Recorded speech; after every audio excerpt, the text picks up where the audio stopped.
Christmas War Pugs. I hope that everyone is having a wonderful day. I got a chance to call my family a little while ago. Um, Me and my wife are going to try to make plans for me to go back down to see them at some point. It's been a while since I've seen my family. And it actually bothers me that I don't get the chance to go really see them as much as I want to. But I'm up here with my wife and with her family. And sometimes that's the best you could ask for. I can remember times where I didn't get a chance to be around with my family and things like that. So if you if you're having a Christmas like I used to, where you were not able to get to your family, things like that, well, I understand. I've been there. I've been there more than once. And believe me, I understand what you're going through. If you do have the chance to be around your family this time of year, enjoy that time. Enjoy that time. Sometimes the holidays are really stressful, guys. They are. And that's one thing that we just get used to. The holidays sometimes can be stressful. Have the cats tried killing the tree yet? Zach, we didn't get a tree this year, and the reason we didn't get a tree is because we were expecting some different kind of news than what we got.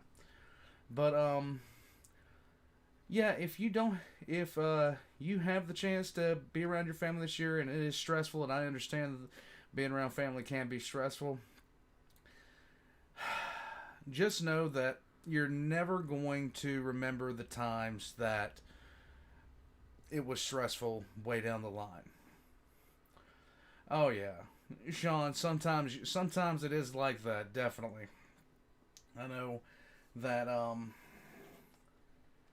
I've been like that myself. So what we're gonna do tonight, I had thought about doing a game night. I reconsidered that in the face of the fact that people were going to be around. Definitely wasn't going to have as many people here as we normally would. So I thought I'd watch something, and Ronnie is the one that sent this to me. Ronnie came in to my Discord, and he was like, hey, check this one out before Christmas. And I was like, okay, fine then. The cat was in the tree like a damn squirrel.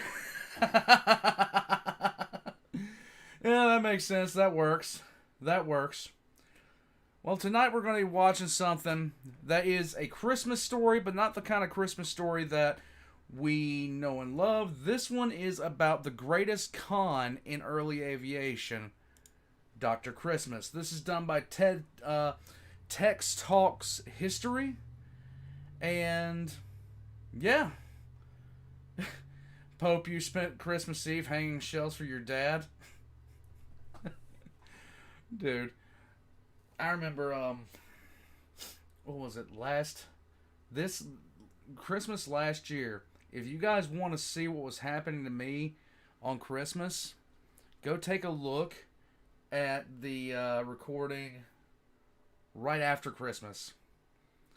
Because I got the unspecified virus of unknown origin last Christmas. And it was in no way, shape, or form a good day. I was in no way good. To people across the pond in Europe, I know I got a couple of you guys in here, Asia, maybe I have a few Aussies in here. Christmas Day is here for you guys.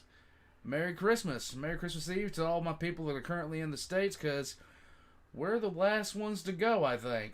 So, you read a Christmas-themed fanfic, you almost cried? Dude.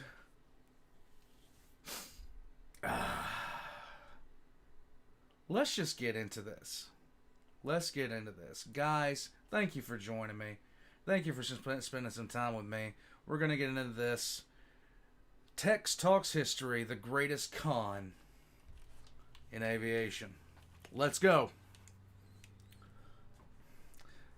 Hey, Santa Claus. Where's everybody from? Just put in where you're from. Let's go.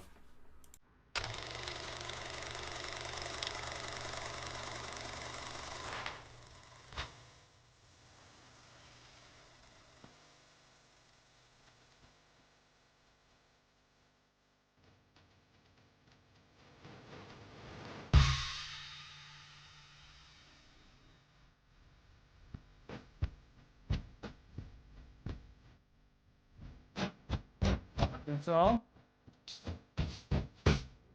Winchester, VA, Florida, Virginia,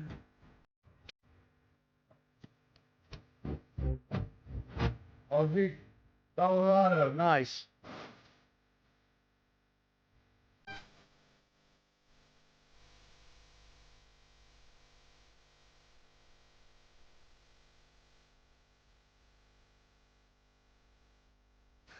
Germany. From Germany, there is. Currently Louisiana, Gordon. Ronnie, don't tell me that. That's going to make me sad. The Dr. William Whiting Christmas effect. Lovely. Howdy folks, and welcome to Tex Talks History, a series which I hope will serve to entertain and inform while maintaining some semblance of actual historical professionalism. Let's go. For our very first topic, A Christmas to Remember. To give this story context, we must begin at the turn of the 20th century, when some very bold pioneers combined the fun of handmade engines with the terror of handmade gliders to finally determine once and for all what actually flew and what just exploded in the process.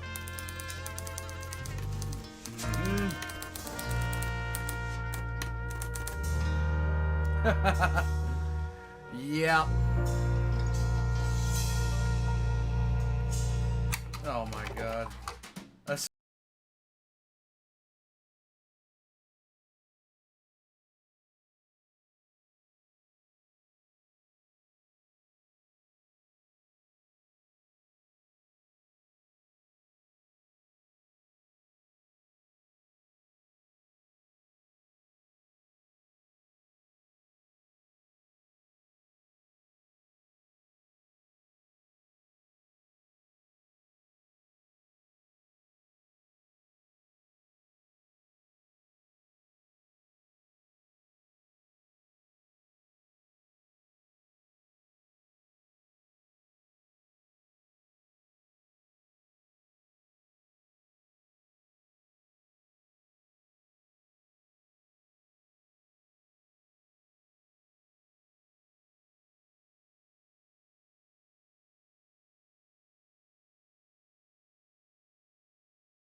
Yeah, he sounds kind of crazy. He sounds legit kind of crazy. Let's go. Contextual.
Dennis, if you really want to know how crazy things get, talk to North Korea about who invented legitimately everything under the sun. It's one of their last three leaders, okay?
Does it? Do not some of the early aircraft just look straight out like truth is always stranger than fiction? I say it so many times. If you didn't see these things, you would never think they could fly. You would never think they could fly. Record is Dr. William Whitney Christmas. Yay! And he proposed to change the aviation world through his dynamic genius. Let's go.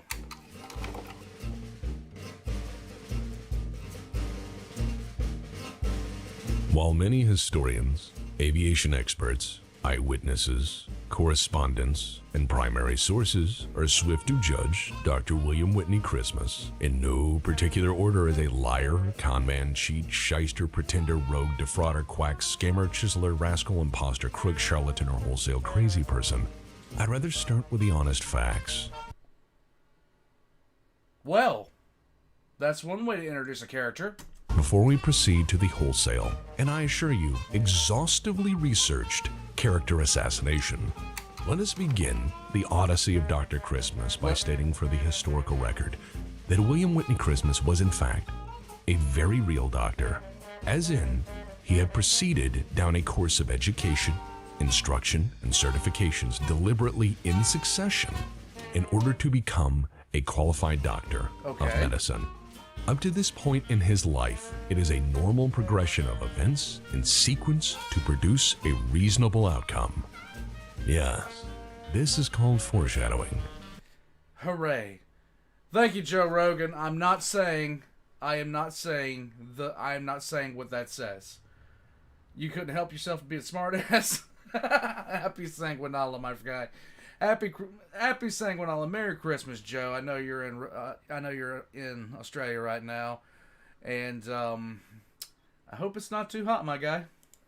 As far as I am able to determine, Thanks, Dr. William Whitney Christmas was likely born in 1865. Likely. As far as we can prove, he attended St. John's Military Academy for his bachelor's degree and the University of Virginia for his master's.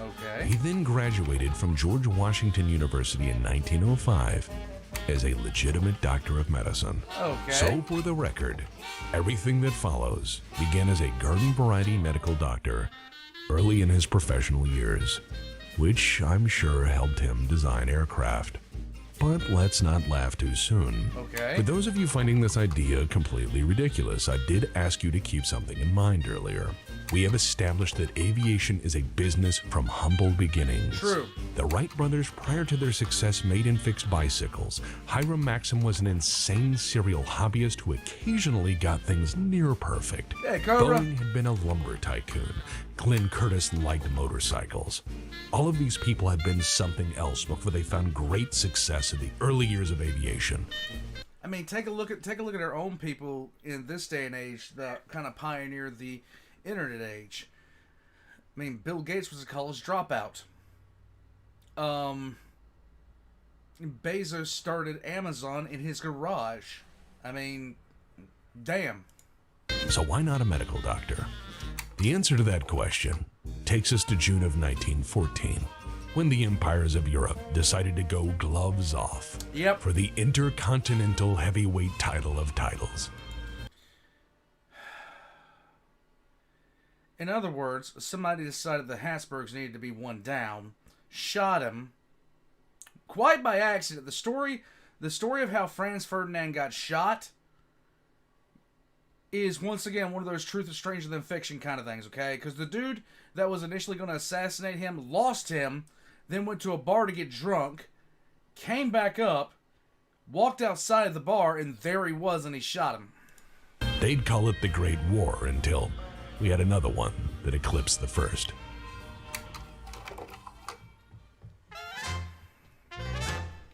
If you feel lost at this juncture, please worry not, as the First World War is a complex topic, but the simple version is fairly easy to digest. Basically, somebody shot a guy, and then, for various reasons, Europe burned down for a while. There were tanks. There were planes. There were man-made horrors beyond mortal comprehension. And there were Zeppelins! A deeper take than that may emerge in time, but the First World War is, more or less, a monumental clusterfuck of alliances and industrial powers, with a fair bit of polka music mixed in. Pretty much. It would grow to a grand, global contest of seeing how many folks the Great Chain could pull under before somebody tapped out. And before the end, Krupp would build a cannon to shoot a whole city. For those curious, it's not the last batshit cannon they made. No. Yes. The Great War featured all sorts of wonderful new man-made Merry horrors, Christmas, Griffin. and on a scale never before seen. While the militaries of the world had been using blimps or other observation balloons for centuries over battlefields, powered flight and choosing mostly where to be and sometimes when to be there were still relatively new concepts. Also, the fun part about flight in World War I, they would initially the planes that would go up were just reconnaissance planes, and no one really like took a dig at each other. Okay, nobody really took a dig at each other, and then they started bringing revolvers up on the planes with them. So you would be in the middle of flying over the Allied lines, going out to the German lines. And you'd see a German plane in the distance, and it'd be flying towards you, but you'd be flying towards it. At the start of the war, you'd wave at each other. And then you guys started popping out pieces and literally doing drive-bys on each other. That's not a joke. That's how it happened.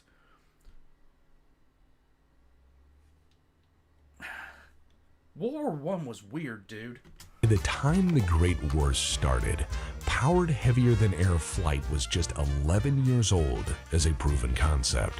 So please do excuse their limited means when the war started.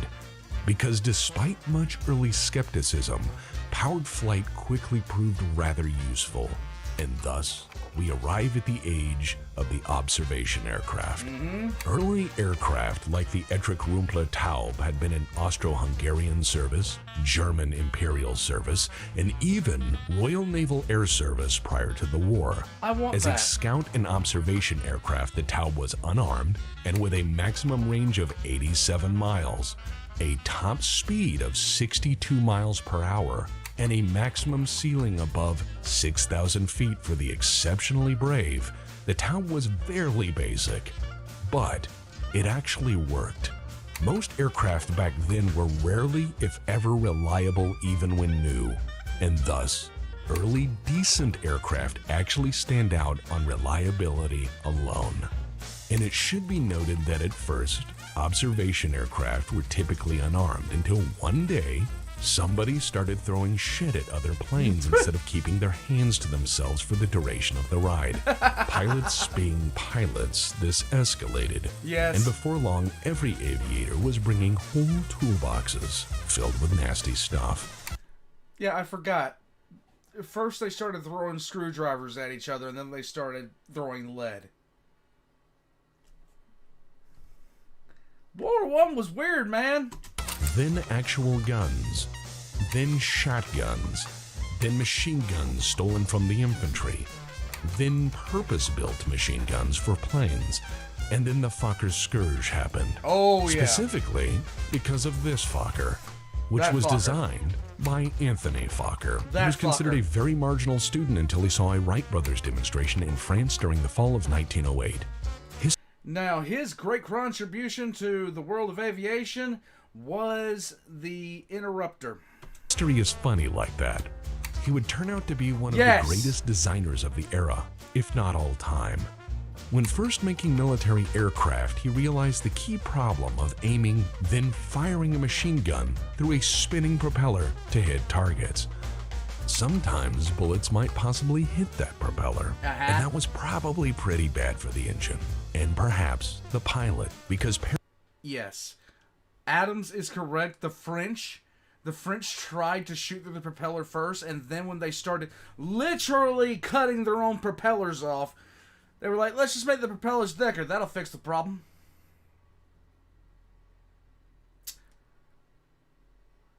I wish I was joking. I'm not. parachuting from aircraft was a concept less than 2 years old at that point. So, being the thoughtful man he was, he invented this very sexy interruption gear, allowing you to shoot right through the props without ever hitting them once. The French would in fact try to solve this whole shooting through the propeller problem by just putting a metal plate on the back of the prop, then telling the pilot, more or less, bon chance.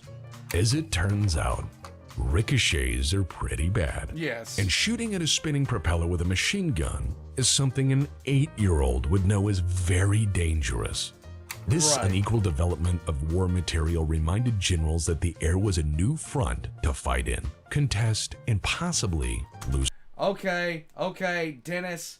It is pronounced Fokker, not Thucker, Fokker. Look at that plane. Look at the spelling on the plane right there. Fokker, not Thucker, Fokker. Control over.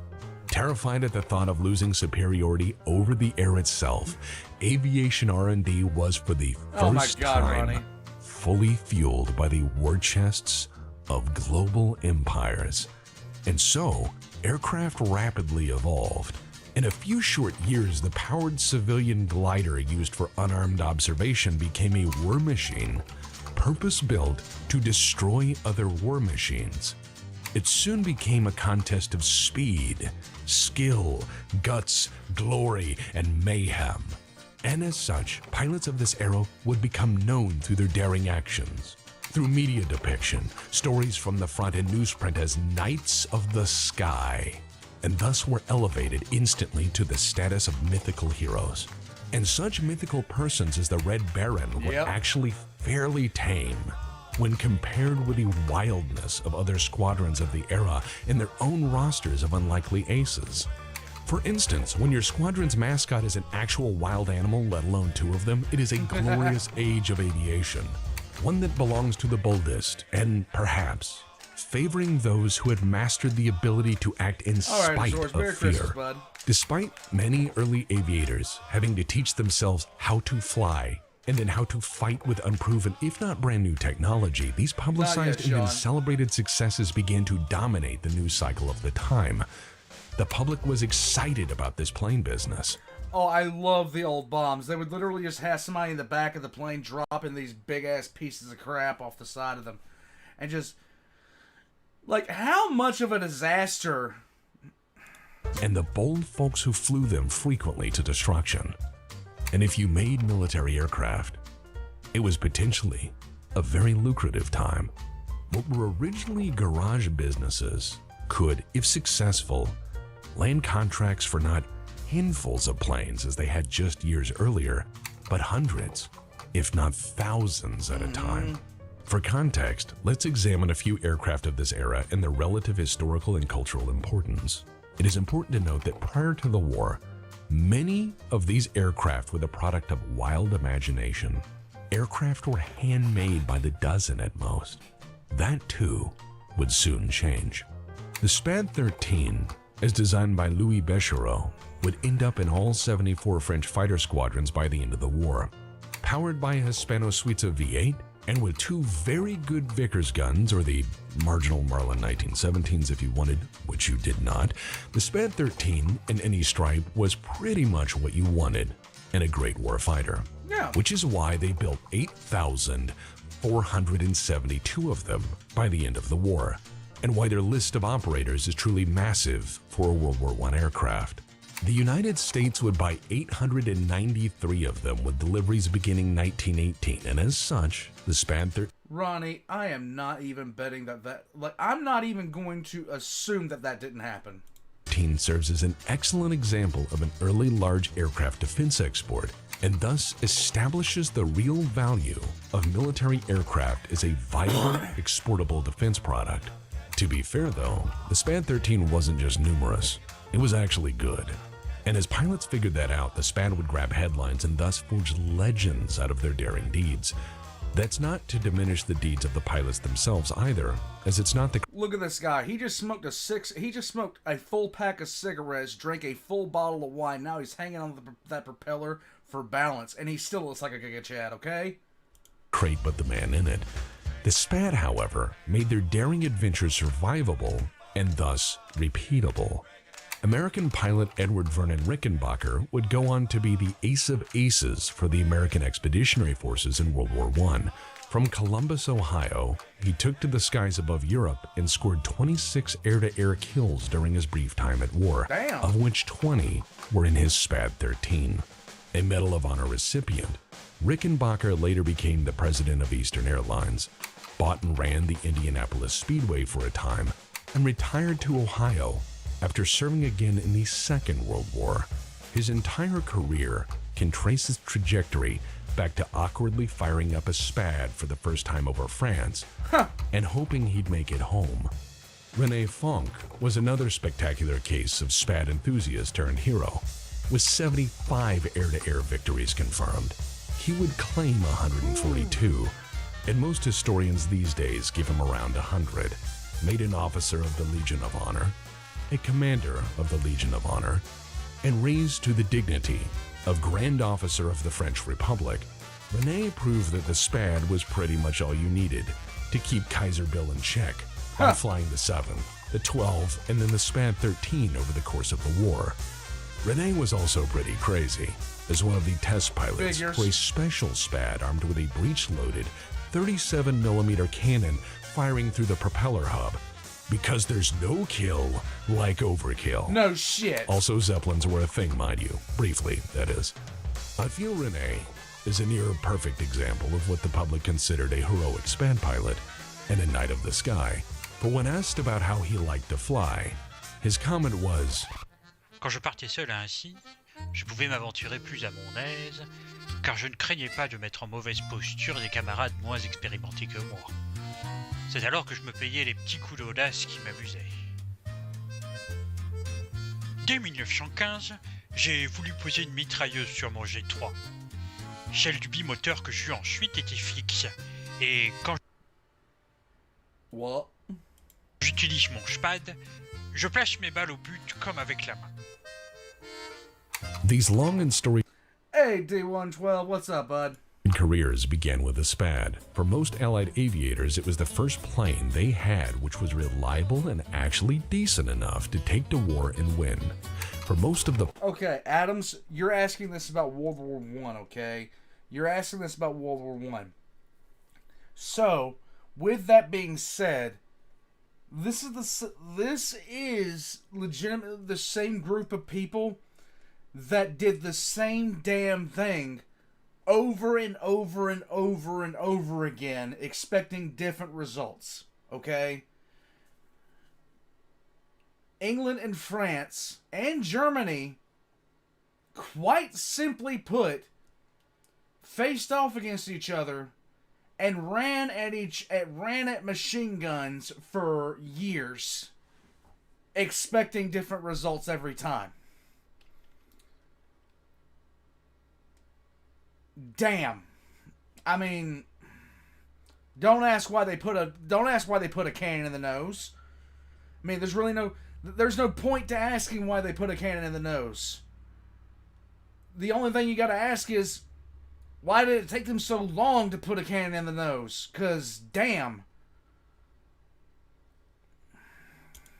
public, it was the first time they had been made aware of an aircraft which was produced in numbers greater than 100 and was famous for actually being decent as an aircraft instead of merely able to fly. And the SPAD series of aircraft were not the only ones to find success or even Adam. popular acclaim in the press throughout the course of the war. The Sopwith Camel was another favorite of Allied air forces and would have a production run of 5,490 by the war's end. It too produced legends and became through them a recognized Sopwith name Camel. in aviation. Canadian ace Arthur Roy Brown was That is the one I remember the most about, the Sopwith Camel. flying one of these Camel. things when he blasted Manfred von Richthofen out of the air. It was, by most sources, at least for a time, awarded the kill credit. So that's the thing, Baron's Fokker got shot down. Historians being historians, they would later change consensus to ground fire being the source of the injury which claimed the Red Baron's life. Right. But I suppose that is why most people don't like historians. For we unfortunately tend to remind people that the truth Shut we up, find Captain isn't always Commander. so kind, or pleasant, or even remotely popular. But the popular story in this case carried the day. Because to the general public, only a knight of the sky could find, fight, and then kill another legend. Right. That's not why the Canadians love the Sopwith Camel, though. It wasn't about killing notables so much as it was War about crimes. reminding the world what true Norse strong and free meant. As such, Donald Roderick McLaren of Ontario, Canada, joined the Royal Flying Corps. We're talking about Canadians in World War One. We're talking about Canadians in World War One. Bring on the war crimes. In 1917. A year later, the war was over. I feel his story best illustrates the madness of the air war, because I must say in that time, he had not only learned to become a pilot under accelerated instruction, he had then learned to fly the sometimes difficult Sopwith Camel, and then coaxed it into the air above continental Europe repeatedly, until he ran into the Germans, who had a hell of a lot of experience flying airplanes up to that point, much of it in combat. In only 9 months of actual combat flying, and with no combat experience in figuring things out, or, pardon me, flying by the seat of his pants. Uh-huh. He became the Sopwith Camel's highest scoring ace with 54 air-to-air kills. And so, he became a legend, and success followed him, as he'd later become the Vice President of Operations for TransCanada Airlines and was the founding father of the Air Cadet League of Canada. All in all, the Sopwith Camel was good enough and in the right hands effective enough to grab the attention of the general public, if not forge enduring legends. Through that, it became celebrated as a cultural icon and a favorite Christmas toy for those fortunate enough to have such things in the years that followed. I mentioned the Allied aces of this war. Their lives and measured cultural impact contrasted with the planes they flew and their final production numbers for, again, necessary historical context. Necessary. Because just 4 years earlier... By the way, if anybody's watching that doesn't quite understand my comment about Canada, a lot of things that got put in the Geneva Convention were because of Canada, okay? I'm just going to leave that there. The world was vastly different. On the eve of the Great War, the 6 greatest powers of the world combined had at most 750 aircraft, with few of those actually armed in any capacity. This is true, Joe. Many were planes used to train people to not be afraid of planes. Most were planes barely more capable than the Taube. Few could accomplish any mission at any range, and many were indeed very difficult to fly, if not Hold on a second, guys. My dad just texted me. 1 second. 1 second. I gotta message my dad.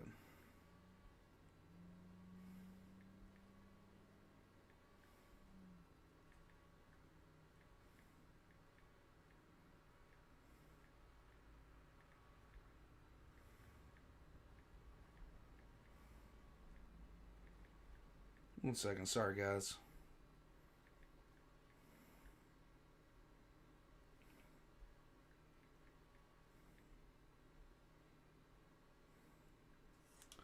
Okay. My dad was messaging me, apparently. They sent me something. Oh. dangerous to use as military aircraft.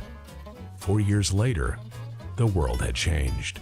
The sudden increase in the number of warplanes actually desired and used by the nations of the world was a new rapid global arms race and a fat exploitable new market with relatively few outstanding successes dominating the public's attention in press, print, and picture. And this did not go unnoticed. Because against this very backdrop, Dr. Christmas had positioned himself as a visionary. Great. Oh, Christmas saves the world. By 1918, America had joined the war.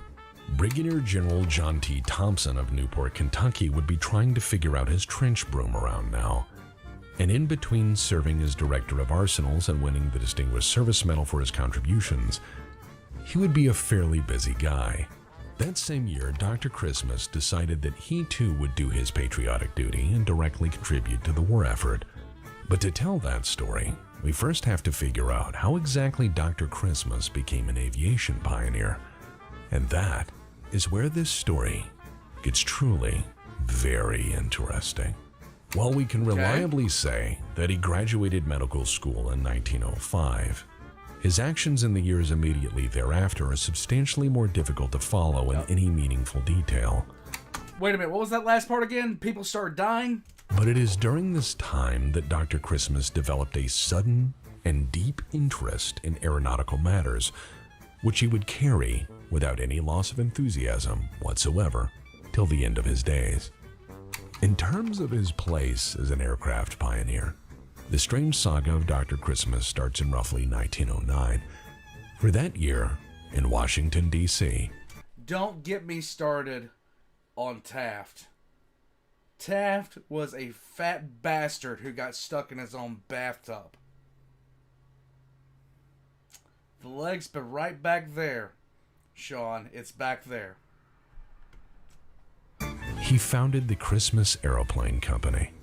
Dr. William Whitney Christmas, while again a doctor 4 years out of med school at that point, had pursued no certifications, education, or qualifications in matters related to aircraft design or the principles which govern it. Okay. But I suppose being a pioneer is all about taking chances. So he told his very first investors that he had designed a plane which had been built in 1908 and then lost in a crash sometime thereafter in the greater Washington, D.C. area. It was fairly normal at the time for early aircraft pioneers to litter the surrounding area with their previous ideas and unrealized successes. So these claims did not immediately worry his backers or detract from his professional credentials much. His backers didn't necessarily need to see an entire, intact aircraft to know that someone was an aviator. In those early years, few aviators kept planes for very long.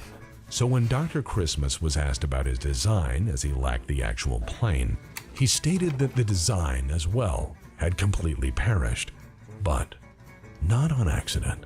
Okay. And stranger still, not in the crash. All right. At this point, he informed this group of investors that he had to burn all of the documentation of that aircraft in particular to prevent the construction secrets of this unknown and secret aircraft from being stolen by unknown, unnamed, and hostile parties. Oh no! As the inventors tried to untangle that statement, Dr. Christmas then claimed to be the first person to fly an aircraft after the Wright brothers. The backers found this series of statements largely implausible, even from a man named Dr. Christmas. True. So a short while later, he reassured them with a second plane that was called the Redbird, which was, by all reports, an improbably near-exact copy of the AEA Red Wing. But it was named Redbird, and thus, in this early age of aviation, perhaps very different. And so I welcome you to the very strange place Dr. Christmas occupies in the golden era of aviation. Amusingly, we know all of these details of Dr. Christmas's life as it was the day after Christmas, 1910, on which the suit entitled Creed in Fulton versus the Christmas Airplane Company Incorporated et al. Was filed. Mr. Fulton, one of Dr. Christmas's investors from the previous year, was not just an aeronautical investor or an aircraft hobbyist. And strangely enough, he also had letters after his name. But he wasn't a medical doctor. Okay. Because Mr. Fulton was in fact a lawyer, which means Dr. Christmas had, in legal terms, fucked up.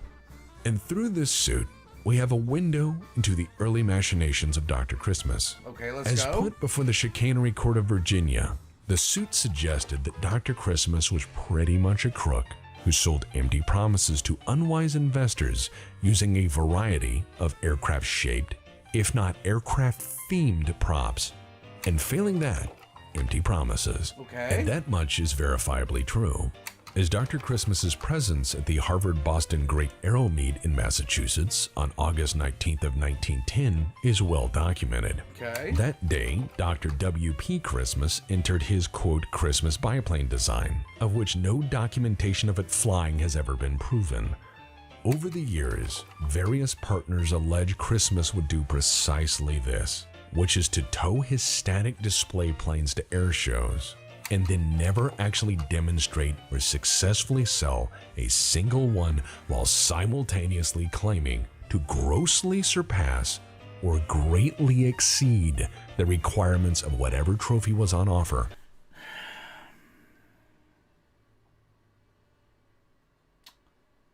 Oh, so he's this kind of dickhead. Okay. Okay, I get it. In any contest presented. And as such, Dr. Christmas's investors were not happy with planes that didn't fly, didn't sell, and never seemed to work.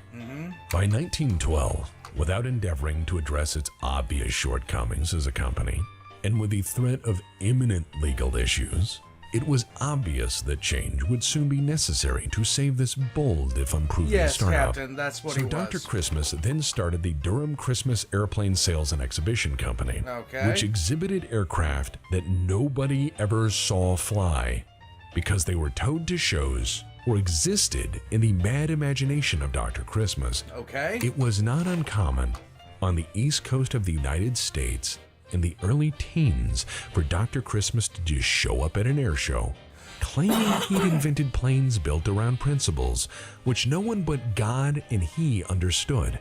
And it gets weirder still. Let's go. Because Dr. Christmas felt constrained and tragically underappreciated by all of these other small thinking aircraft pretenders who built actual aircraft the general public recognized and actually celebrated.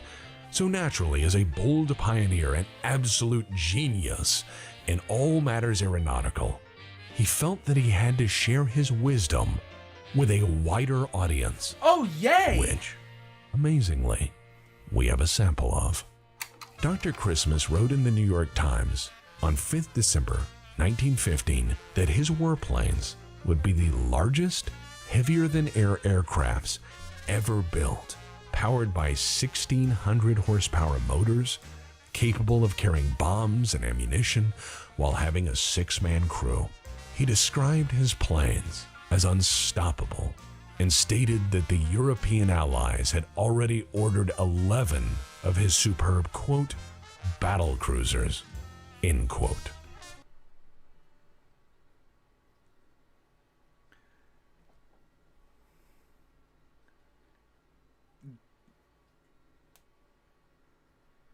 As you'd expect, no evidence of such planes as described by Dr. Christmas has ever been brought to light. Wow. However, this sort of bold, visionary stuff as promised in print had an actual effect. It attracted investors. More specifically, Dr. Christmas had attracted the attention into the direct financial support of Henry and Alfred McCory, who, as brothers, owned a New York brokerage firm. So amazingly, by 1918, Dr. Christmas started the Cantilever Aero Company and had relocated to New York. Oh, great. However, as we've discussed, by 1918, the world had changed. Dr. Christmas perhaps realized that the war was winding down, and he'd need to make something soon or risk making nothing at all, as designs had evolved rapidly and spectacularly so over the past 4 years. While no one had called him out for fanciful descriptions of planes that weren't real, no one was singing his praises either. Right. And that, I feel, directly threatened his sense of greatness. People the world over knew of the Spad 13, of the Sopwith Camel, of the Fokker D7 and DR1. The Great War had planted the seed of daring aeronautics saving the world, of knights of the sky and dashing heroes fighting each other over Europe. The world was warming up to aviation. Soon enough, people were hungry for newer, better, faster planes. Let's go. Even the mail would soon be carried through the air through regular service. It was a wild era, and planes grabbed the imagination like nothing else. It is on this stage that Dr. Christmas had decided to make his great play, as he felt the world was ready for his greatest work, his magnum opus. Let's go. He would call it the Christmas Bullet.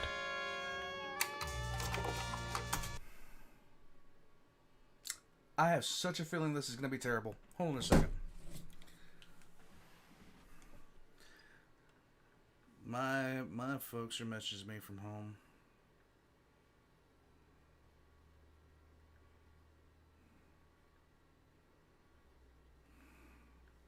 One second.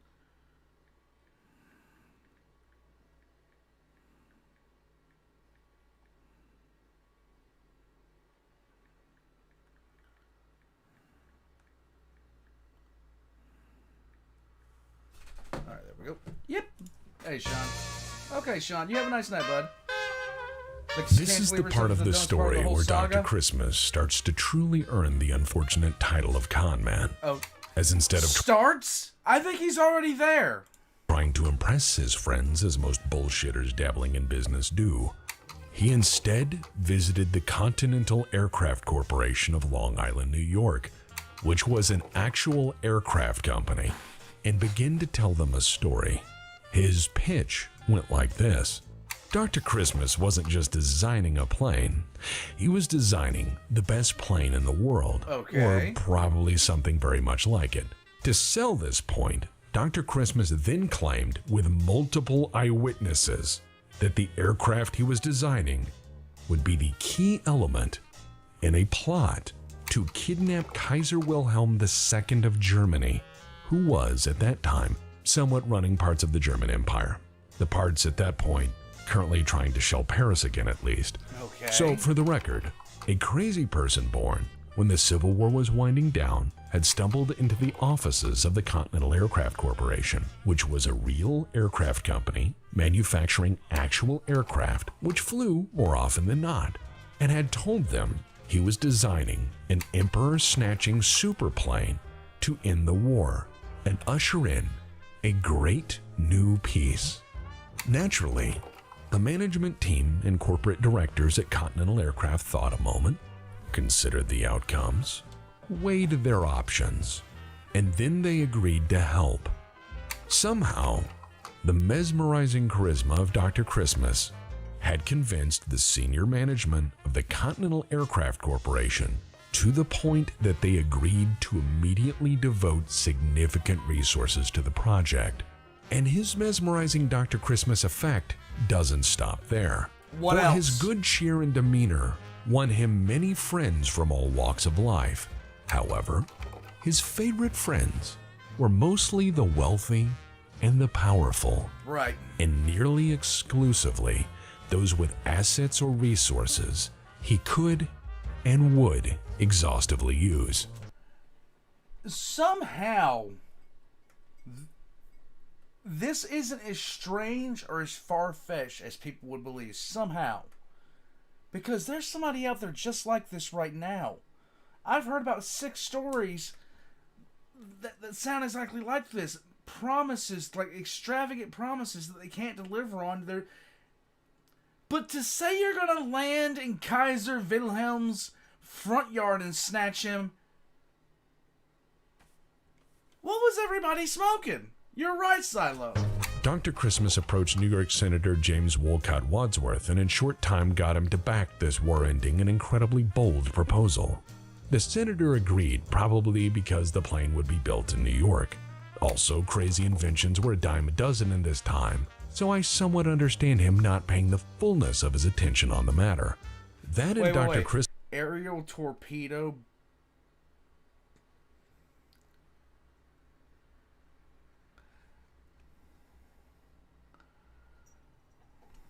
Christmas had an ability to dazzle people in ways we still have trouble understanding, as the radiating effects of Dr. Christmas are still being felt a century later, but we'll get to that. Yay. Dr. Christmas badly needed the senator's signature, as access to certain resources in wartime are strictly limited. However, at this juncture, we have to talk about the poor bastard who unfortunately had to watch all of this happen. The one sane voice we have in this chorus of madness. The one trustworthy one, at least. Let's go. Enter Vincent Bernelli. Vincent Justice Bernelli was, at that time, the chief engineer at Continental. He would go on to have a long and storied career building and designing aircraft that worked pretty damn well. Personally, I feel he's one of the unsung heroes of early aviation, but the Christmas design as a collaboration between Continental Aircraft and the good doctor was his first true crisis in engineering, and I feel probably the real reason he tried so very hard for the rest of his life. So you're probably asking yourself, just what was Dr. Christmas's grand idea? This so-called plane of planes. Let's hear it. The Christmas bullet, let's go. Proposed as a scout, the first prototype of the Christmas bullet broke most of the common rules of aviation as we understood them at the time. Okay. It was presented as a strutless aircraft, and Dr. Christmas boldly claimed that the bullet would effortlessly make 175 miles an hour with a proposed range of 550 miles and a service ceiling in excess of 14,000 feet. If any of those promises were realized, the bullet would have been truly remarkable. If all of those, it would have been revolutionary. However, then you look at what shape and form those promises take, and yeah, you naturally begin to have doubts. Right. On paper, it looked bad, real bad. So the chief at Continental Aircraft started to raise concerns because he knew better. He also knew math, fairly handy that. Bernelli patiently documented many of the fairly serious issues with the aircraft as proposed, and repeatedly raised issue to Continental management. He was then overruled by Continental management. Bernelli was deeply concerned, and rightfully so, with the design theories Dr. Christmas had been suggesting around the offices at Continental, so he began to keep a diary. For example, Dr. Christmas had suggested that all-wood construction with veneer cladding would reduce aerodynamic drag to unrealistic extents, and that was the least concerning problem, for Dr. Christmas simultaneously claimed to be the inventor and originator of such a construction system. What? Dr. Christmas and Pierre Spray would be best buds. They're both full of crap. Don't doubt it, Joe Rogan. I do not doubt it. Which he What then is also this? claimed to Hot have garbage. patents on. This was again a continual Dr. Christmas trend. Bernelli knew full well that none of this was true, but offered to help all the same, though I presume he must have been screaming inside. After all, Dr. Christmas had just casually claimed to invent methods of aircraft construction already fully in use by the powers of Europe, then currently at war. Right. Which suggested either Dr. Christmas was very unaware of how airplanes were actually made, or that he was, at the dawn of the 20th century, the first living embodiment of fake-it-till-you-make-it philosophy applied to ruinous scale. Why Bernelli initially went along with this, I feel, is perhaps a result of realizing that aviation was frequently a grim business for those who said impossible too early, even if the impossible was, in fact, impossible. As such, Bernelli would insist, and the historical record supports, that his input upon the Christmas bullet was limited to the design of the veneer cladding on the fuselage, and that all of his serious, repeatedly expressed concerns over the rest of the aircraft from theory to construction were overridden by Dr. Christmas telling another folksy story or anecdote to describe how the plane would certainly work. In short, Dr. Christmas would continue to get his way by mesmerizing the room until they all agreed with him. Even in a room full of aviation experts, even while knowing nothing of practical aviation, even while This dude was Caiaphas Cain levels of bullshitto. This dude was Caiaphas Cain levels. Actually amazing. Actually amazing how much this guy could get away with. I'm actually impressed that no one called him on this. saying things that were, even then, commonly understood to be untrue, he got his way. And thus, I refer again to what I call the Dr. Christmas effect. For instance, when asked on why his planes lacked wing supports or spars and thus actual structural rigidity in flight, Dr. Christmas insisted that the wings be flexible and flap, like a bird does, of course. And nobody stopped him. They all nodded, save Bernelli, who determined to try to stop it. But before Dr. Christmas's bold idea,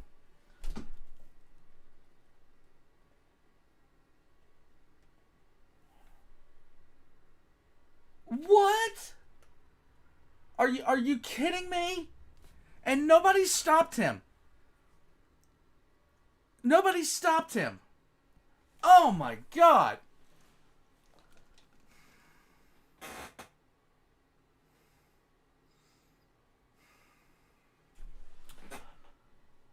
I'm singularly impressed. That's actually amazing.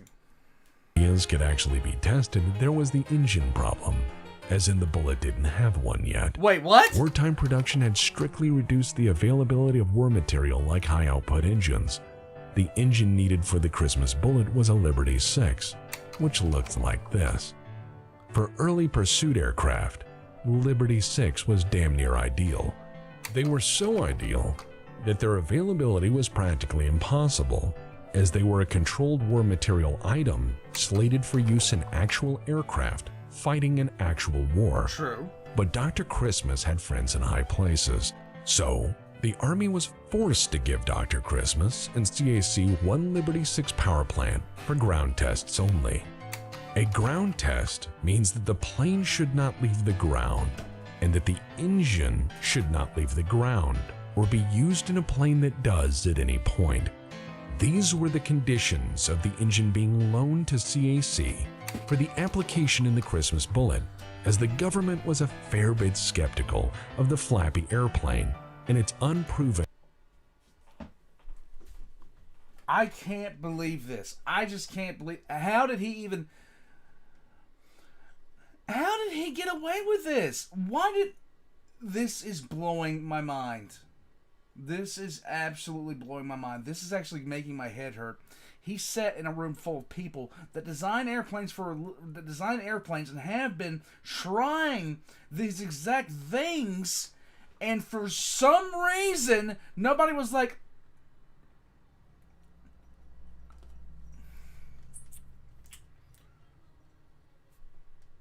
I couldn't have, like, oh my god. An eccentric designer. It was at this point a test flight was scheduled in complete violation of that limited use requirement, because Dr. Christmas said so. Somebody's gonna Vincent die. Justice Bernelli was at the end of his rope, as he knew the Christmas bullet was a death trap. He knew Dr. Christmas was full of shit, and he knew that if he continued, somebody was going to die. Overridden by Dr. Christmas and consolidated management at every turn, Bernelli did the honorable thing. He resigned from Continental Aircraft in protest and walked away. He refused to sign off on it. I have seen styrofoam models that I trust to hold weight more than that damn thing going down a paved road. Look at this. Joke, or be associated professionally with a madman, regardless of the promised fame or wealth. And with Bernelli now gone, it was all on Christmas for a miracle.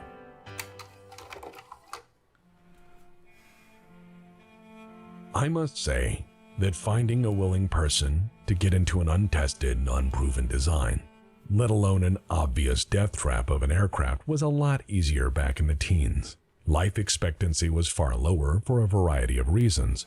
Cigarettes were unfiltered and considered healthy to an extent. Yep. The First World War burned Europe to ash. True. And barnstorming would soon be a sport. Needless to say, it was an adventurous time for those who learned to turn off the fear. So when Cuthbert Mills, former Army aviator turned pilot for the U.S. Mail Service, was selected to fly the bullet, he was actually proud. He still wanted to fly the world-changing aircraft even after seeing it in person. So I am going to say that Cuthbert Mills was a very brave man. He was so proud. I'm not gonna say that he's an idiot, because here's the thing, okay? This technology's only it's barely, like, this technology isn't even 20 years old yet. They're using it in wartime, and if you were told, hey, we got this experimental craft, everybody's on board with it, says it's good to go, except for one dude, they probably didn't even mention the one dude. They're like, okay, sure, I'll fly it. Why not? I want to be on the cutting edge of technology and do my part and blah, blah, blah. I mean, damn. Proud of his selection as test pilot, that he invited his mother to watch him take the bullet on its first test flight. No. And she did, because she was proud of her boy.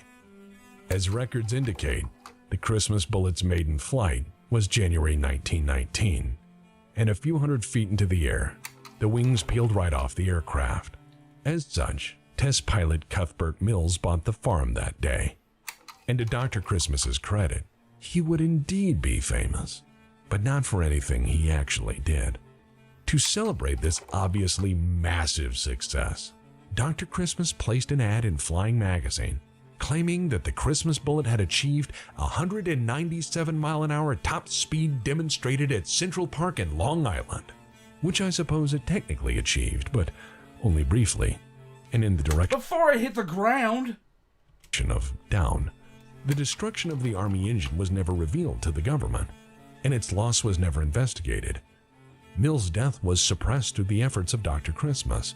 Even though this happened in New York, which was a densely populated part of the world even back then, the death of Cuthbert Mills became a non-event. And friends, I'll say this, it gets stranger still. Aviation journalist J.D. Van Ville claimed that the aircraft had successfully completed 5 test flights and that the pilot Mills had landed safely and praised the bullet's handling and capabilities. Mills was now famous in print as a test pilot, according to an aviation journalist. The very same journalist would praise the bullet well until the 1930s, claiming later in Popular Aviation that the Christmas bullet as flown in 1919 was the world's first cantilever monoplane, which, considering that the Junkers J-1, the actual first cantilever monoplane, flew quite well 3 years before the bullet bit it, is a bit strange as a statement to be made by an aviation journalist in print, which suggests that the journalist was either completely bullshitting the industry for unknown reasons, or that Dr. Christmas's effect again demonstrates the improbable capability of mesmerizing aviation experts and industry leaders, regardless of distance or time. Dr. Christmas Line them up and slap all of them. All of them individually, one at a time. And if they say they get it, hit them anyway. though, had in fact kept Mills' death fairly quiet, regardless of his famous appearance in journals post-mortem. It is unfortunate to note that aviation incidents were a fair bit more common back in 1919. However, media and advertising had been organized to paint over the loss of a pilot while praising the design. The truth of Mills' death and the details of many further events surrounding this cursed company survive only thanks to Vincent Bernelli, who had documented everything during design and had then stayed in touch afterward with friends at CAC, deeply worried about the people now trapped in Dr. Christmas's flying circus. Bernelli's account asserts that many pilots were approached to fly the bullet, who then refused to fly the plane once they saw it up close. Right. And that Mills was merely the first to say yes. Bernelli had thought at the time that this death and destruction would be the end of the Christmas bullet as a project, and likely Dr. Christmas's aviation ambitions as a concept. Bernelli perhaps hoped that Dr. Christmas would crash and burn, leaving the world a safer place. However, Bernelli's account foreshadows what follows with, "But I underestimated the doc." Oh boy. The loss of the first bullet, and catastrophically, its engine was threatening the aviation greatness of Dr. Christmas. Regardless of what was printed for the public, the backers and people at Continental Aircraft knew that the first bullet was very suddenly gone, as was its test pilot. Dr. Christmas needed a miracle to stay in business. Oh, God. So through his connections, he convinced the Army to loan him a propeller for a second bullet, without ever bothering to tell them that the first had exploded. And then with a privately acquired Hull-Scott L6 engine, Continental Aircraft completed the second airframe. Not content to give us a single bullet, Dr. Christmas doubled down, and at other people's expense and influence, he produced another in the near same fashion, which was then paraded, but not flown, for public spectacle. When a contemporary technical description with photographs and drawings appeared in Flight Magazine's 13th February 1919 edition, the question of aircraft safety was raised by the periodical's aviation experts. So Dr. Christmas claimed a safety factor of 7 throughout. Perhaps you did not hear Safety factor 7. Okay, great. Safety factor 7. what I said, but this is the part where I let you feel the full power of the Dr. Christmas effect. Okay. So I repeat, When asked about the obvious safety problems with his design, Dr. Christmas responded that his design had a safety factor of 7. Right. I need you to hear what I'm saying, so I'll say it once more. Again. When asked why his plane looked like an unmade bed about to fall apart, Dr. Christmas told them it contains 7 safety.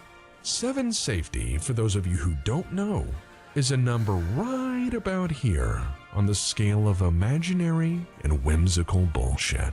And yet, the aviation world glossed over and accepted it. The second bullet was also taken to, but not flown or demonstrated at the New York Air Show that year as a static display, where again Dr. Christmas claimed it to be the easiest, safest plane to fly in the whole wide world, which, for a plane that had killed 1 out of 1 of its pilots and 1 out of 1 of its flights, seems a bit disingenuous. Little bit. However, even in this wild era, there is a limit to the amount of madness you can tolerate, which Dr. Christmas frequently pushed. He began to claim that Britain and France, on his word alone with no proof whatsoever, had expressed interest in sizable purchases of his aircraft due to the Christmas bullets' demonstrated benefits. What demonstrated benefits and versus what aircraft, I cannot say. But Dr. Christmas certainly knew and sold his ideas all the same, without any proof.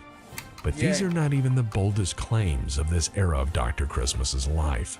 For instance, immediately after the Great War, Dr. Christmas claimed Germany had offered him $1 million in gold to rebuild the entire aviation industry, regardless of the international restrictions placed on post-war Germany in aircraft production. He also claimed at multiple points thereafter to have invented the aileron. But regardless of what he'd said or was printed, the facts remained. One plane had crashed, and the other was a prop living on borrowed time. Any sane man in this situation would have stopped there. In full.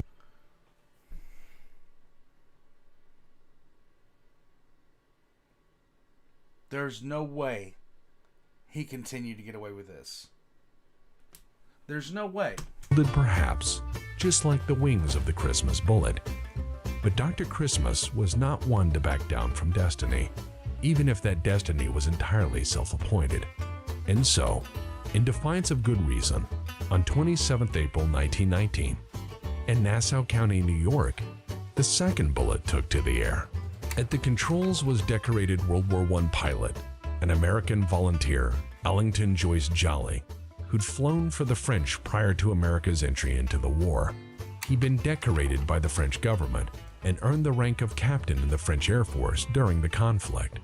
He was a capable aviator, currently serving as a lieutenant in the post-war United States Army Air Service with serious flight time spent in difficult circumstances. And 4 months after the first bullet crashed, the second similarly shed its wings and went into a barn at speed, killing the pilot on impact. With the headline Christmas killing Jolly being fairly negative even back then, the good Dr. Christmas decided to get ahead of any naysayers by printing his own take on events, which are truly very interesting. A May 1919 issue of Vanity Fair has Dr. Christmas touting the bullet's flawless safety record. No mention of either test pilot dying appears, just the plane, and of course, its repeated claims to exceptional performance. Nobody really bothered to dig too terribly deep, as Continental Aircraft was a small company, and thus a non-competitor to anyone who'd want to expose their gross incompetence and shameful negligence in allowing someone like Dr. Christmas anywhere near aircraft design. That's two. In a sane world, Dr. Christmas would have had his day in court over something like this. He'd concealed the destruction of government property, destroyed government property, killed 2 pilots, and exercised numerous counts of fraud and reckless negligence, depending on the prosecutorial point of view. Did he make 6 of them? Did he make 6 of them? Because I want the meme. I want the meme right now. Why are there 6 of them? However, the end of 1918 and the first few months of 1919 brought change. Coincidentally, around the same time, the government largely stopped caring about their missing property, is it now had new problems. Right. Like how to get everyone home as safely and cheaply as possible as the war had ended. The peace conference would continue what the war began. And as such, everything no longer required for a peacetime army was, well, deemed to be surplus.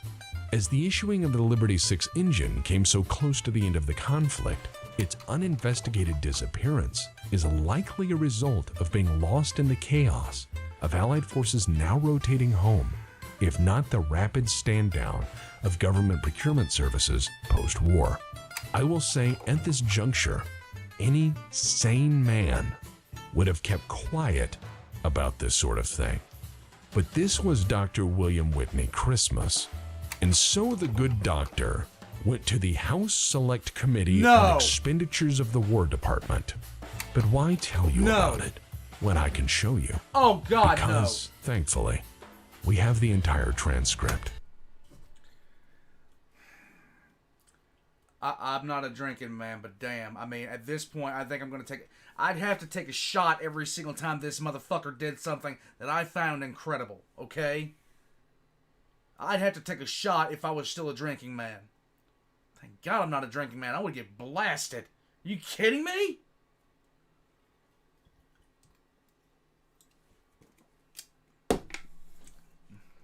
This guy's kung fu is incredible, okay? Please enjoy the following selection as a recreation by the Black Pants Legion. All rise. Please be seated.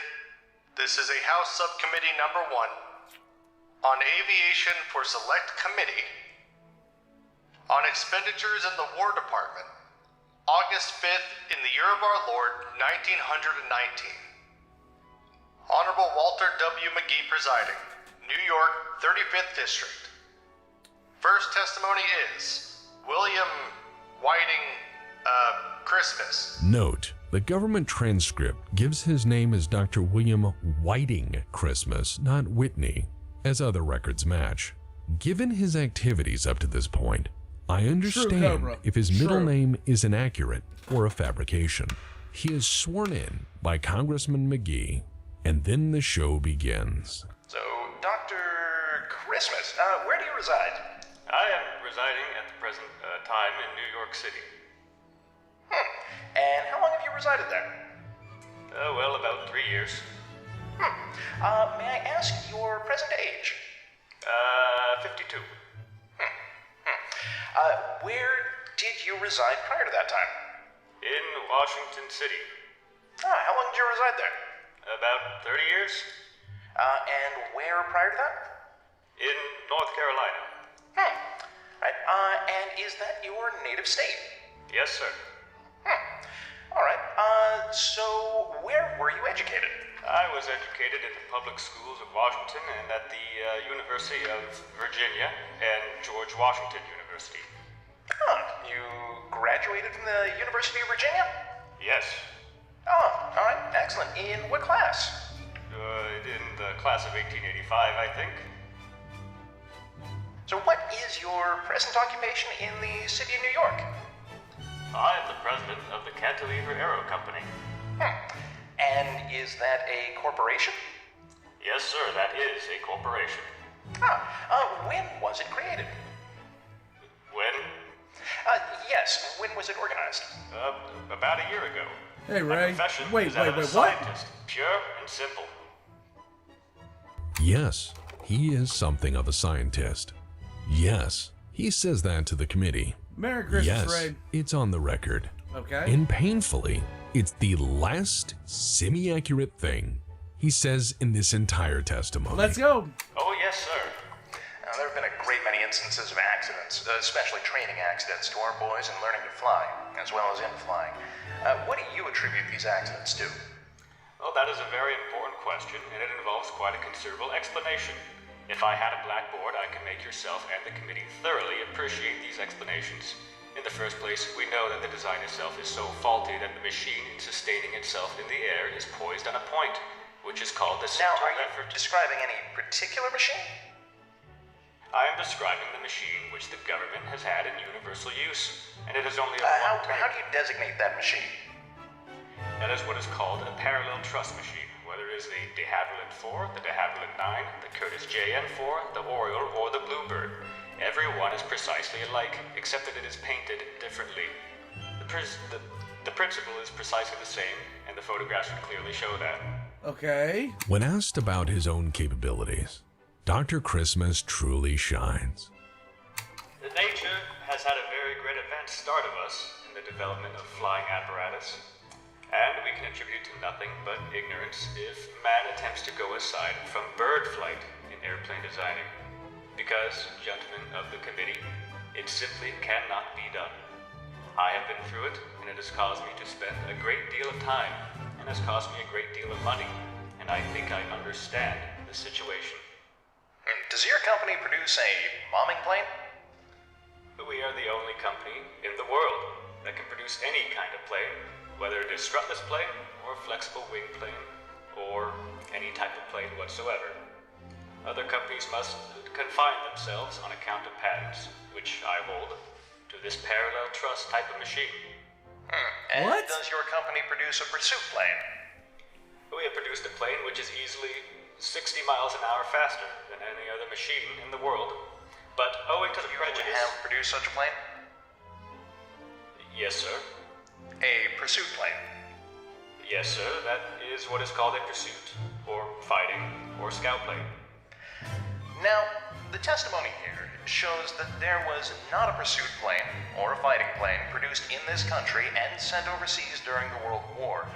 How long would it take your company to produce a pursuit plane suitable for service at the front? We could do it in 6 weeks with the force that we have, and that force has been diminished, I might say. Now, while this machine was operating with 3 or 4 machines, the others came down as this storm began to develop in intensity, and this machine, the Christmas Bullet, was the last machine which was doing any exhibition flying.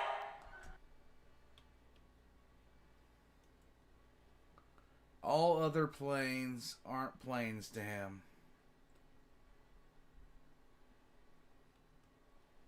This guy... I'm impressed. I mean, I am impressed. At this point, I think we have met the spiritual animal of Caiaphas Cain at this point. Only not funny and not witty and not charming. At the time that this machine was in flight, and just before it came to the ground, and a few minutes before it came to the ground, the storm had pretty well developed into a very heavy gale.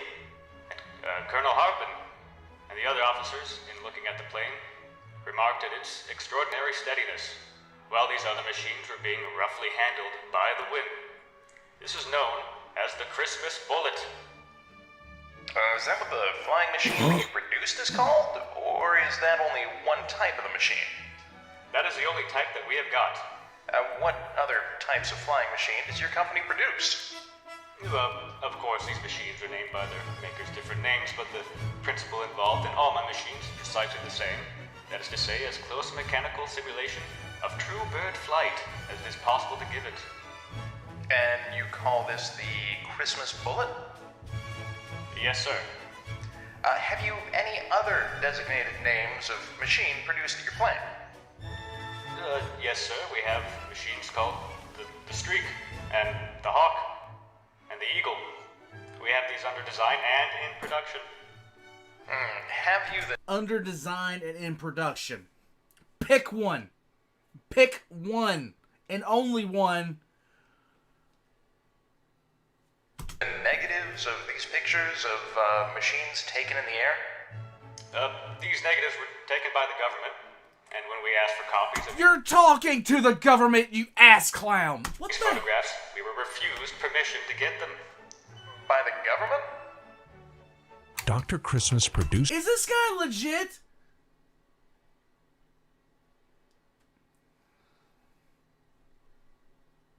Are you kidding me? This guy's being for real right now. The government. Yeah. Before the committee, patriotic letters of intent he blindly sent to the Secretary of War. which we have. Honorable Newton D. Baker, Secretary of War, Washington, D.C. My dear Secretary, it is safe to say in all your life's history, you have never received a more serious, sincere, and momentous communication than this. Just at this time, the President and yourself want strong and virile friends who will, by their devotion, protect instead of obstruct. I do not believe any man can sympathize with you more than myself, because if there is in this country a man of whom more lies of unlimited number have been spread broadcast about him than myself, I would like to know that man. They would not do anything. How much Kool-Aid? Look, seriously. This is why you never indulge in your own product, okay? This is why you don't do this. Because if you start drinking your own Kool-Aid, this is what you look like. Oh my God. The only thing in the world they wanted to do with our apparatus was to have us bring it to Dayton, Ohio, and let them break it up. And what do you mean by, and break it up? I mean precisely what I say. They were going to pile in weight and sand until the whole structure gave away, and then tell us the machine wouldn't do, like they had done others. They had considerable trouble at the Dayton Experimental Laboratories. Oh, they have had nothing but trouble all the time. The condition there is absolutely chaotic. And who was responsible for the conditions up there? Of course, I lay the responsibility on the last man, the man who was last higher up.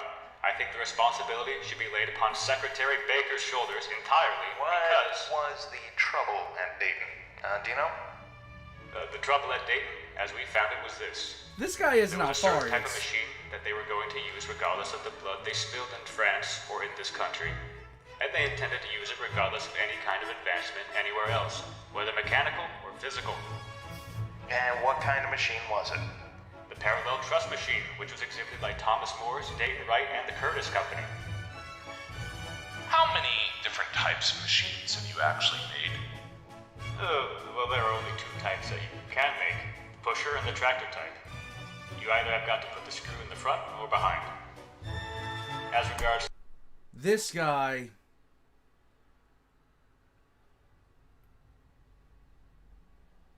to the monoplane or biplane, there are only two types that can be made, monoplane or a biplane. I have made both of those kinds.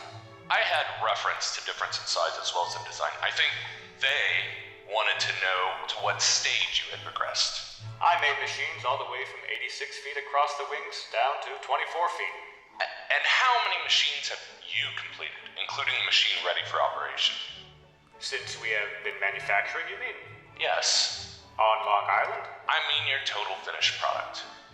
We have only built, with the capital we had, 2 machines. We have in course of construction just now 6 more. There was no time prior to the conclusion of the war that you had a finished machine to test with and demonstrate in actual flying, was there? No. When you went to the War Department with the bombing... He quite literally. I'm like he is drowning in an ocean of his own Kool-Aid. machine that you refer to, that was purely a design? Yes. It was not any machine that you could demonstrate with? No.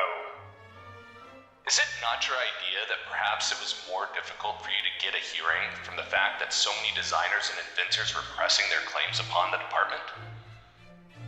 The productive capacity of my factory is not at the present time very great, but we shall, in the near future, about the 1st of September, build a very large plant and have a... They just realized, everybody listening to this just realized, holy crap, this guy's only built 2 planes. very large production. I understand during the war you could have gotten plenty of financial backing. Oh, yes. You have flown in your own machines, have you? Yes, sir, I have flown in my machine. The last machine, which we have under specific discussion, the last development, I have not, sir. Which ones did you fly? Oh boy. The ones I developed several years ago. I gave up flying several years ago. Oh, convenient. You have never flown in the types you have described here today? No, sir. And what was the offer made by Germany for your services? Germany offered me $1,000 a day and all expenses and 3 years' salary in advance in gold in any bank in New York City or anywhere in this country and before I left this country. I did not understand the latter part of your answer. No, I haven't. 3 years' salary in advance in gold in any bank before I left the shores of this country. $1,000 a day. Yes, sir. That would be over $1 million? Yes, sir. Considerably over that. I would not have ever seen this country again, I can tell you that. I never had the pleasure of collecting that, or of doing anything with that $1 million. Yes, sir, I submitted plans to Colonel Mitchell, I think he was. I know General Squire very well. I went to see General Johnson. Dr. Christmas is on the record suggesting that the photographs of the bullet flying as perfectly as had been claimed had then been destroyed somehow by the government, who was actively working in collusion with other unnamed industrial powers, also working to destroy Dr. Christmas. He then asserted on the record that the government testing facility for government-approved aircraft was out to get him, and that their tests were designed to destroy perfectly good airframes for no reason other than to prevent them from being approved. Dr. Christmas is actually on the record getting furious at Dayton Experimental Labs for insisting on structurally testing aircraft to destruction before they get into the sky. Right. He saw this as unnecessary safety testing, as a concept that is. Dr. Christmas then expends enormous energy lambasting the committee, the government, and other aviation pioneers, all for not heeding his wisdom or seeing the benefits of his magnificent, boundless genius. Through his committee questioning, Dr. Christmas painted himself as a man constrained by excessive systemic failures, which had stalled actual meaningful progress by pioneers such as himself. If they fit under the tires, Christmas threw them under the bus and dropped names at every opportunity, from a young Billy Mitchell to the fucking secretary of the War Department. His ability to change subjects is, as well, a master course in obfuscation. In that strange time and odd place, I seriously think that anybody that ever goes and testifies in front of Congress listens to this and tries to emulate it these days. It actually worked.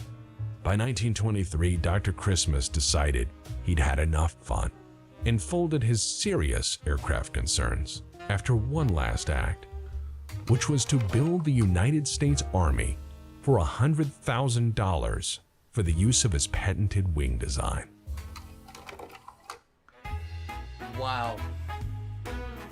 Dr. William Whitney Christmas never stopped getting away with it.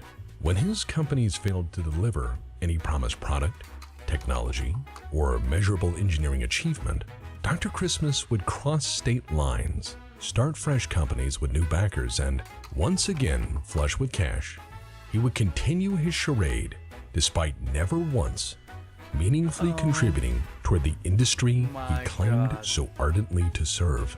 Dr. Christmas was a complex man, to be certain, and this analysis is by no means exhaustive, but I feel strongly that above all other things, he believed so much in his own destiny, his own masquerade of greatness, that lowly concepts such as basic morality were inconsequential to his journey.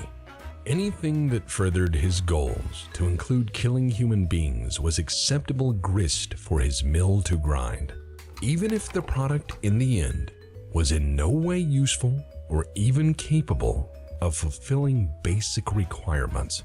Dr. Christmas would risk human life just for the chance at greatness, or just to keep the dream alive until new investors materialized.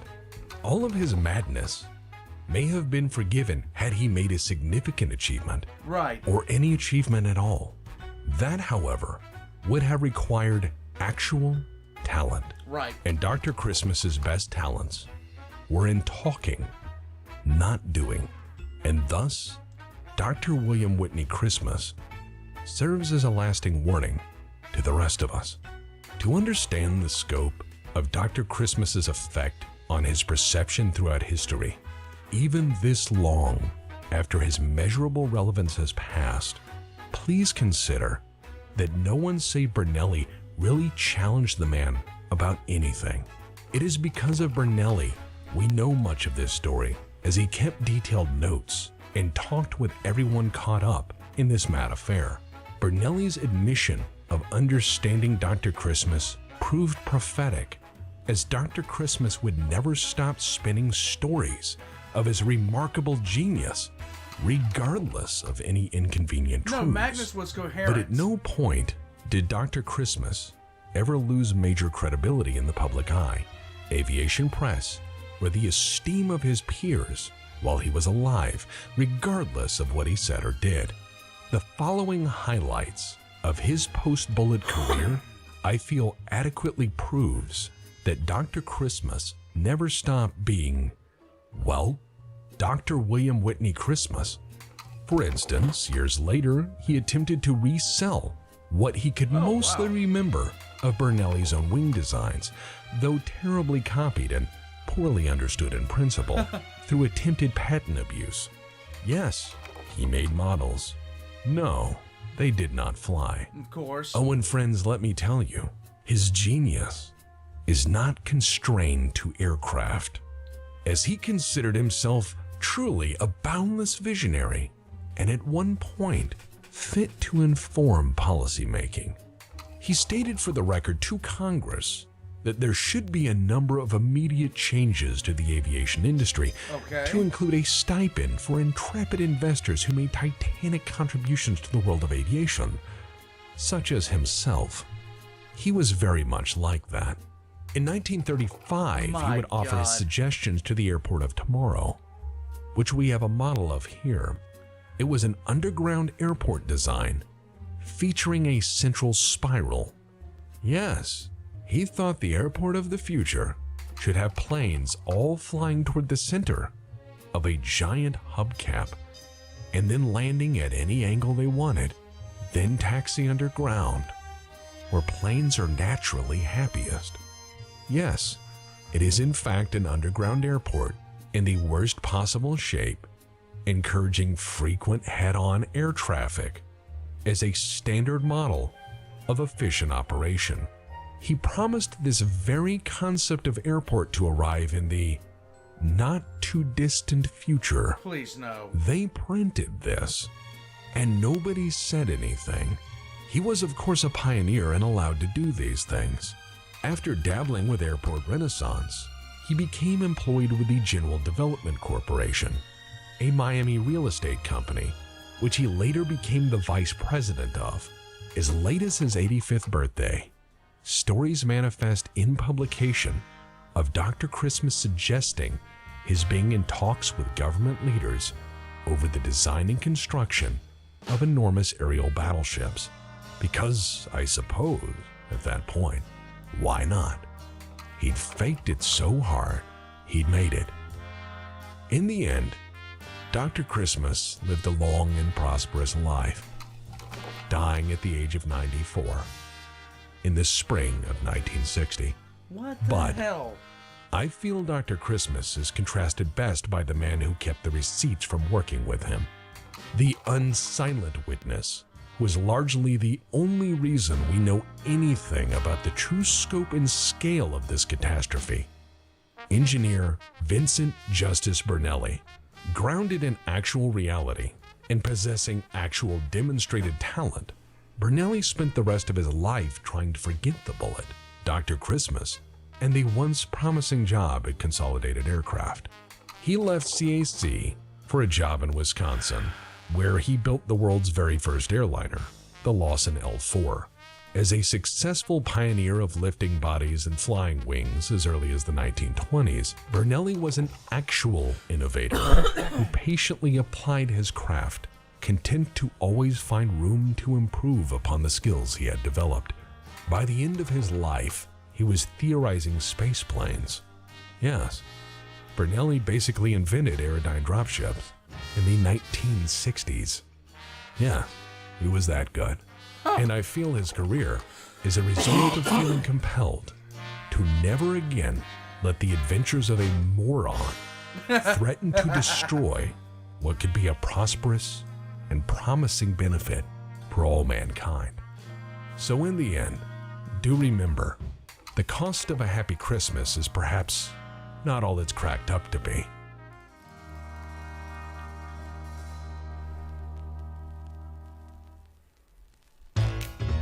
The following artists have made this lesson possible, and I want to allow them to showcase their own work because you should probably hire them. They're good people and definitely worth your support. As far as me, I try not to shill, but my people do have to eat actual food, so slap that Patreon up there if you please. If you didn't know, I occasionally talk Battletech as an in-universe character through a format that's probably far too long and diatribe heavy to be actually healthy. Occasionally, I also shitpost. I wonder who that sounds like. And throughout, my team has been more dedicated to charity than any other financial cause, even our survival. Over on the right, you'll see a donation link, which even if you don't feel this film is exactly your cup of tea, I would appreciate your participation in the good cause if possible. Next time around, we have to talk about chemical warfare, homemade anti-personnel mines, and the... Alright, let's go. You said watch through the credits?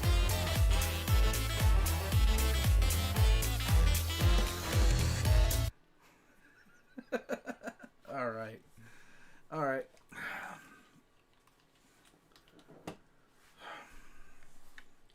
When I say it's impressive that that guy managed to get away with so much, my God. No, this guy literally, he kung fu'd his way through life. He Steven Seagal'd himself through life and nobody ever called him on it. Except for one guy that nobody listened to. You gotta be kidding me. That's incredible.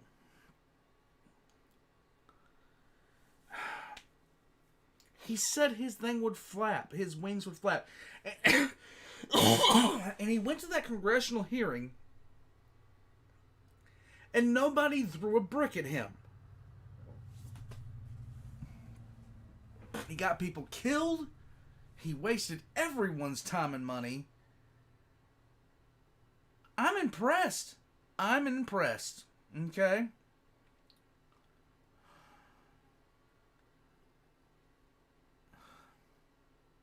I know. Matt Warden plot armor there, galaxy-wide. Guys, it's about that time for me. I'm just blown away by this. I'm absolutely blown away by this. This is a story, and this is from the description. This is the story of an egotistical medical doctor who tried to cash in on post-World War I demand for new planes by mesmerizing an entire established airplane company into building an overly hyped, tragically flawed design based on the principles of true bird flight. How did no one... Like, that's the thing that kills me. No one called him on this. No one went after him. No one basically was like, look, dude, this ain't gonna work, and here's the reason why. And he gets up there in front of Congress, and he gives a series of non-answers, which reminds me of these days. Dude, the Frank I can't even do that. Minus the redemption story, true. Warpugs. That Christmas, yes, Ronnie. This Christmas, I do understand, Ronnie. I understand why you hate him.